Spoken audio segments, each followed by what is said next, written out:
Assalamualaikum all viewers, welcome to my channel MCQs for you. So now दोस्तों we will upload FIA assistant paper MCQs और now we are going to share MCQs of FIA assistant paper।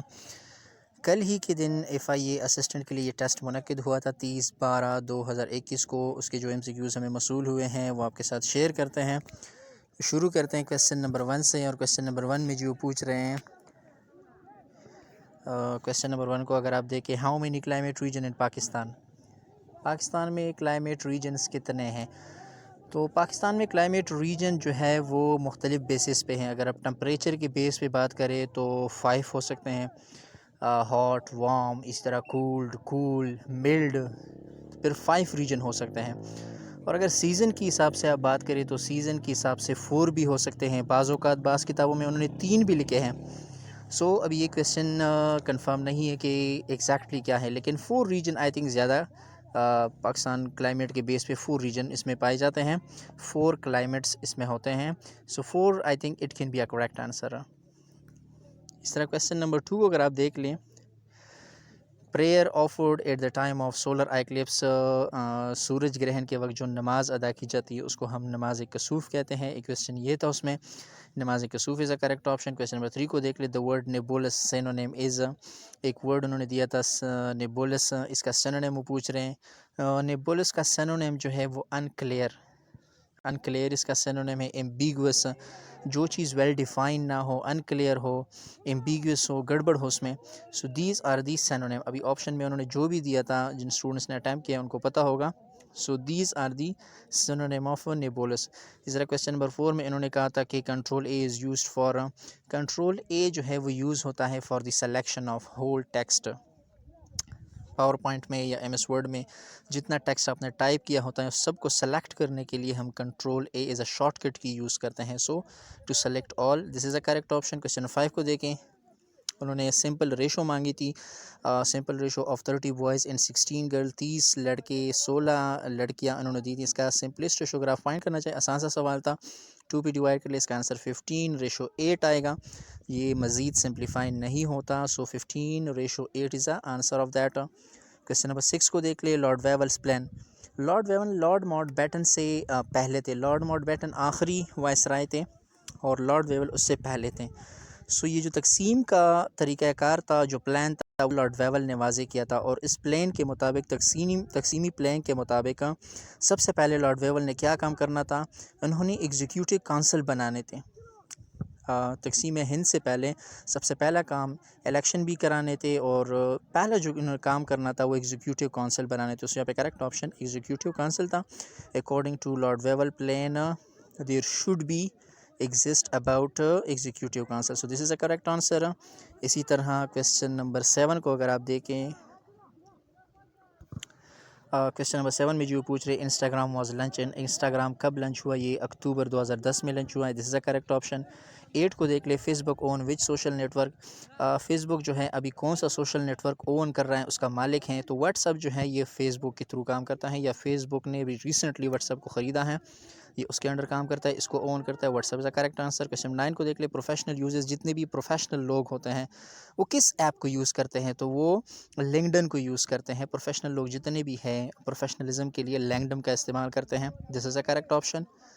Question number 10 को देख ले, social network uses for business, business के लिए social network में से कौन सा सोशल ऐप या सोशल नेटवर्क यूज़ होता है। सो ये फेसबुक भी यूज़ हो सकता है, इंस्टाग्राम भी यूज़ हो सकता है, लेकिन आई थिंक फेसबुक और इंस्टाग्राम, या खुद कंफर्म कर ले, या फिर मैं इंस्टाग्राम लगा लेता हूँ, लेकिन फेसबुक भी जो है बिज़नेस के तौर पे, कमाई के तौर पे यूज़ किया जा सकता है। एक क्वेश्चन उन्होंने ये दिया था, question number 11, OBOR is abbreviation of, ये किस चीज़ का एब्रीविएशन है। This is abbreviation of one built one road, one built one road, ये इसका एब्रीविएशन हो गया। एंड क्वेश्चन नंबर 12 को देख लें, मैथमेटिक्स का एक क्वेश्चन है। क्वेश्चन नंबर 12 में जो पूछ रहे हैं, √125 माइनस √45 माइनस √20, तो आप 45 और 20 को ऐड कर ले, 65 हो जाएगा। √125 माइनस, इन दोनों को अगर आप ऐड कर लें, -65 आ जाएगा। अभी इससे आप 65 को माइनस कर ले तो 60 रह जाएगा। √60 ये हम इक्वल लगा सकते हैं, √60 को हम इक्वल कर सकते हैं 4 × 15। इसी तरह 4 पे अपना अंडर रूट आ जाएगा, 15 पे अपना अंडर रूट आ जाएगा, तो ये इस चीज़ की इक्वल हो जाएगा। और 4 का आप स्क्वायर ले लें और स्क्वायर और अंडर रूट कैंसिल हो जाएगा, तो आंसर इसका 2√15 आएगा।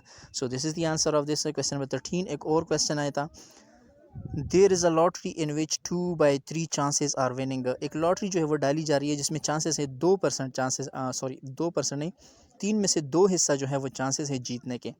तो परसेंटेज में अगर हम इस चीज़ को लगा ले तो कितने परसेंट चांसेस हैं हमारे साथ विनिंग के। ये क्वेश्चन आप खुद सॉल्व, इसका जो आंसर था वो 35%। इसको अगर आप फिर परसेंटेज में कन्वर्ट कर लें कि 3 में से 2 हिस्से चांसेस है विनिंग के, तो ये 35% बनता है। 35 इज़ द करेक्ट ऑप्शन। यहाँ पे मैंने आंसर लिखा नहीं है लेकिन इसका आंसर 35 हो जाएगा। आगे देख ले क्वेश्चन नंबर 14 को। क्वेश्चन नंबर 14 में जी उन्होंने मैथमेटिक्स का एक सवाल दिया था, 4√2y - 16। यहाँ पे y की वैल्यू आपने फाइंड करनी है। तो ये आप 2 को इस साइड पे शिफ्ट कर ले, 16 के साथ ऐड हो जाएगा, 18 हो जाएगा। बोथ साइड को 4 पे डिवाइड कर लें तो 2y = 9 / 2 आ जाएगा। अभी दोनों साइड पे आप स्क्वायर ले ले, स्क्वायर के साथ अंडर रूट कट जाएगा तो नीचे ये स्टेप से क्रिएट हो जाएगा और फिर इसको आप स्क्वायर कर ले तो y = 81 / 8। y की आंसर यहाँ जो आ रही है 81 / 8 हो जाएगा। एक और मैथमेटिक्स का सवाल था, x + 2y = 8। यहाँ पे भी y की कीमत आपने फाइंड करनी है। सो ये क्वेश्चन थोड़ा सा ट्रिकी था, या आप खुद सॉल्व करें या किसी मैथमेटिक्स की टीचर से आप सॉल्व करें और मुझे भी कमेंट में बताइएगा। 16 नंबर क्वेश्चन, वहाँ पे जो भी था, हाउ मेनी ज़कात is on 1 lakh at the rate of 2.5%। 1 lakh रुपए हैं, 2.5% के हिसाब से आपने ज़कात अदा करनी है। तो कितने बनते हैं 1 लाख पे ज़कात कितना हो जाएगा? तो 1 लाख पे 2.5% के हिसाब से ज़कात 2500 रुपये आते हैं। 2500 से करेक्ट ऑप्शन है। आगे देखें क्वेश्चन नंबर 17 को। क्वेश्चन नंबर 17 में जो पूछ रहे हैं कि रेक्टेंगल हैविंग लेंथ, एक रेक्टेंगल उन्होंने दिया था, लेंथ उसका 2 किलोमीटर, डायगोनल उसके 3 किलोमीटर, इसका एरिया फाइंड करना। तो एरिया का इसका आंसर जो आ रहा था, इसका जो आंसर आता है सॉल्व कर ले, 2√5 इसका आंसर आता है। डायगोनल ने दिया है और लेंथ, तो डायगोनल और लेंथ के थ्रू आप पहले ब्रेथ फाइंड कर ले, ब्रेथ और लेंथ को फिर आपस मल्टीप्लाई कर ले तो ये 2√5 इसका आंसर आएगा। 18 नंबर क्वेश्चन, उन्होंने दिया था कि 10 तोला सोना है और 1 तोला सोना की कीमत वो 40,000 है। तो फिर पहले 40 को 10 से मल्टीप्लाई कर लें, इससे पूरे 10 तोले सोने की कीमत मालूम हो जाएगी और फिर 2.5 के हिसाब से आप उस पर ज़कात मालूम कर ले। तो 10 तोले सोने पे जिसकी कीमत फ़ी तोला 40,000 हो, उस पर ज़कात 10,000 रुपये आती हैं। 10,000 रुपये ज़कात उस पर आएगा। 10,000 is the correct option. Question 19 को देखें, dash is the link of different part of same web address URL इसका करेक्ट आंसर था। एंड क्वेश्चन नंबर 20 को देख ले, dash is use to connect different network. आपने मुख्तलिफ नेटवर्क को कंबाइन करना है, राउटर या सर्वर के थ्रू आपने करना है। Server is the correct option. पाक स्टडी का एक सवाल था, 2 कौमी नज़रिया किसने पेश किया? ये आपको पता होगा, सर सैयद अहमद ख़ान ने 2 कौमी नज़रिया पेश किया है। एक किताब, क्वेश्चन नंबर 22 को देख लें, who is the compiler of Jamia. Jamia एक किताब है। जामिया जो है ये अरबी का वर्ड है जिसका मतलब है जमा करना। मुख्तलिफ़ हदीस की किताबों से, मुख्तलिफ़ अक़वाल से, मुख्तलिफ़ सहाबा या बुज़ुर्गों के कौलों से जब आप किसी चीज़ को जमा करते हैं, इसको जामिया कहते हैं। जामिया एक किताब है और ये इसके कंपेलर राइटर कौन है तो ये आप खुद ज़रा देख लें या आप मुझे भी कमेंट में बताएं जामिया किताब किसने लिखी है, किसने कंपाइल की है। क्वेश्चन नंबर 23 को देखें, another name of Bhutan. Bhutan का दूसरा नाम क्या है? भूटान को हम लैंड ऑफ ड्रैगन्स भी कहते हैं। This is a correct option है। क्वेश्चन नंबर 24 उन्होंने दिया था, east Indies is also called. East Indies जो है ये इंडोनेशिया का दूसरा नाम है। 25 क्वेश्चन उन्होंने दिया था, कायद आज़म बॉर्न ऑन, कायद आज़म कब पैदा हुए? तो ये 25 दिसंबर 1876, ये भी आपको पता है। अगला सवाल, नेटो स्टैंड फॉर। नेटो किसके लिए स्टैंड होता है? North Atlantic Treaty Organization, NATO इसके लिए स्टैंड होता है। क्वेश्चन नंबर 27 को देख लें। क्वेश्चन नंबर 27 में जो पूछ रहे, in first war between Pakistan and India what was the result. Pakistan और इंडिया के बीच जब पहली जंग हुई तो उसका नतीजा क्या निकला? पहली जंग जो 1947 में हुई थी उसके नतीजे में कश्मीर 2 हिस्सों में टूट गया था। आधा कश्मीर, कम कश्मीर हमारे हिस्से में आया जबकि ज़्यादातर कश्मीर पे उन्होंने कब्ज़ा किया। सो उसका रिजल्ट यह था, Kashmir is divided into 2 parts. Question number 28, Interpol is formed in which year. Interpol का क़याम कब हुआ? इंटरपोल 1923 में वजूद में आई है या इसको बनाया गया है। इंटरपोल 1923 में। ये एक इंपॉर्टेंट क्वेश्चन है, आप इसको याद रखें।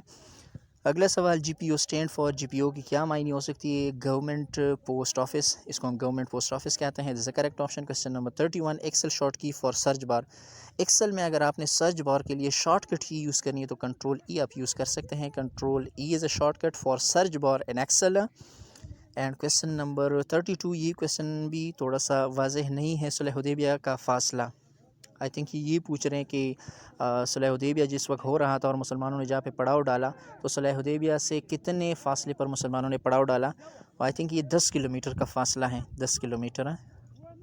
इसी तरह क्वेश्चन नंबर 33 को देख ले, which one is not best way to describe good business? Stock market, आप स्टॉक मार्केट में बिज़नेस करना चाहते हैं, आप इन्वेस्ट करना चाहते हैं, तो एक प्रॉपरली चेन के थ्रू आपने इन्वेस्ट करना है, रिस्क आपने नहीं लेना, या आपने डोग बोग से काम नहीं लेना। सो कौन सा ऐसा वे हो सकता है, रास्ता हो सकता है जिससे आप गुड बिजनेस नहीं कर सकते? सो रिस्क की इन्वेस्टमेंट, आपने रिस्क की इन्वेस्टमेंट बिल्कुल नहीं करनी। आपने सब कुछ सारे पैरामीटर्स को आपने समझना है, कब ग्राफ ऊपर जा रहा है, कब किसकी कीमत ऊपर जा रही है, कब नीचे आ रहा है। तो रिस्क की इन्वेस्टमेंट से आपने बचना है, क्योंकि this is not a best way to describe good business market. Question number 34 को देखें, they should be avoid using email. जब आप ईमेल कर रहे होते हैं तो किस चीज़ को आपने अवॉइड करना है? रॉन्ग ईमेल एड्रेस आपको अवॉइड करना है। रॉन्ग ईमेल एड्रेस आप बिल्कुल ना डालें। बाकी सब्जेक्ट भी इसके लिए ज़रूरी है, सब्जेक्ट के बगैर भी नहीं होता, सब्जेक्ट आपने पुट करना है। और इसी तरह अटैचमेंट भी आपने लगानी है।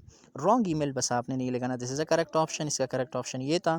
क्वेश्चन नंबर 35, लास्ट क्वेश्चन जो था वो दे रहे हैं, find the circumference of a circle. Circle की सरकमफेरेंस आपने फाइंड करनी है, उसकी डायमीटर जो है वो 36 के हाफ है। एक सर्कल जिसकी डायमीटर 36 के हाफ हैं, तो 36 का अगर आप हाफ़ ले लें, 36 का हाफ़ ले लें, 18 हो जाएगा।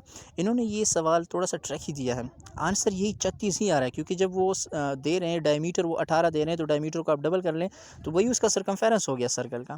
तो इसका आंसर भी 36 ही था। 36 is the correct option. So these were MCQs taken from FIA assistant paper conducted by tomorrow on 30 दिसंबर 2021। साल के आखिरी दिन ये टेस्ट मुनक्किद हुआ था। ये कुछ MCQ से सोचा आपके साथ शेयर करूँ।